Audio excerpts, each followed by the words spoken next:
रुकडे येथे सर्वसामान्य कुटुंबातील 10 वर्षाची मुलगी पडल्याने तिला हाताला फ्रॅक्चर झाले. तिच्या आईने उपचारासाठी तिला इंदिरा गांधी रुग्णालयात आणले असता त्या ठिकाणी ड्युटीवर असलेल्या अस्थिरोग तज्ज्ञ डॉक्टर सूरज पाटील यांनी या ठिकाणी शस्त्रक्रियेसाठी आवश्यक उपचार आणि सुविधा नसल्याचे सांगत त्या मुलीला खाजगी रुग्णालयाची चिठ्ठी देत त्या ठिकाणी उपचारासाठी जाण्यास सांगितले. परंतु त्या ठिकाणी उपचारासाठी 10,000चा खर्च अपेक्षित असल्याचे सांगितल्यानंतर संबंधित मुलीच्या आईने झालेला प्रकार आमदार राहुल आवाडे यांच्या कानावर घातला. त्यानंतर आमदार राहुल आवाडे यांनी थेट रुग्णालयात जाऊन डॉक्टर पाटील यांची कान उघडणी केली.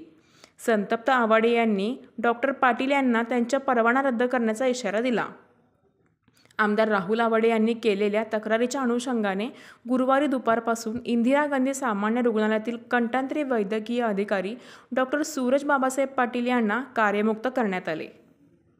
बाळ, फ्रीजमधून श्रीखंड काढ ना. आम्ही पूर्वी घरीच बनवायचो श्रीखंड. त्याची चवच वेगळी होती. आता काय सगळं रेडीमेड.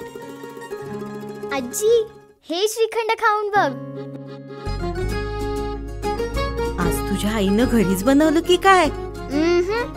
हे आहे गोकुळचं श्रीखंड. अगदी जिभेवर रेंगाळणार. जिभेवरच नाही तर मनावरही रेंगाळणार. गोकुळ श्रीखंड, मनावर रेंगाळणार.